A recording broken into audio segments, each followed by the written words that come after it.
महाराष्ट्र में लंबे समय से मराठा रिजर्वेशन का मुद्दा उठ रहा है, जिसे लेकर अक्सर बयानबाजी सामने आती है। लेकिन अब मराठा रिजर्वेशन से संबंधित कानून को खारिज करने के उच्चतम न्यायालय के फैसले के बाद एक बार फिर उद्धव सरकार और बीजेपी आमने सामने आ गई है। जहां बीजेपी शिवसेना पर आरोप लगा रही है तो जमकर वार पलटवार हो रहा है।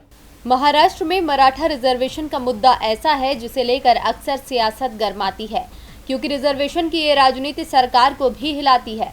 इसीलिए जो भी दल सत्ता के सिंहासन पर होता है वो इसकी वकालत करता है। जहां पहले फडणवीस सरकार ने मराठाओं को साधने की कोशिश की थी, तो वहीं उद्धव सरकार भी हमदर्द बन रही है। लेकिन उच्चतम न्यायालय ने कानून को खारिज कर दिया है। इसे लेकर बीजेपी और शिवसेना की नेतृत्व वाली सरकार के बीच आरोप प्रत्यारोप शुरू हो गया है। बीजेपी ने आरोप लगाया कि महाविकास अघाड़ी सरकार की अक्षमता के कारण मराठा रिजर्वेशन के मुद्दे पर उच्चतम न्यायालय में विफलता मिली। वहीं इसे दुर्भाग्यपूर्ण करार देते हुए मुख्यमंत्री उद्धव ठाकरे ने कहा कि वो केंद्र से हाथ जोड़कर अनुरोध कर रहे हैं कि तत्परता के साथ कदम उठाएं और इस संबंध में भी दखल दें।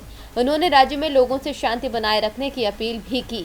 सीएम उद्धव ठाकरे ने कहा कि इस समुदाय को रिजर्वेशन का फैसला महाराष्ट्र विधानमंडल के दोनों सदनों में सर्वसम्मति से लिया गया था और ये गायकवाड़ आयोग की सिफारिश पर आधारित था।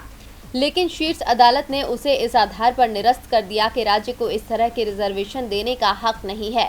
कोर्ट के फैसले के बाद केंद्र सरकार को लोगों की भलाई के लिए कदम उठाना पड़ेगा।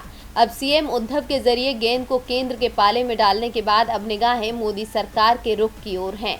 डीबी लाइव की रिपोर्ट।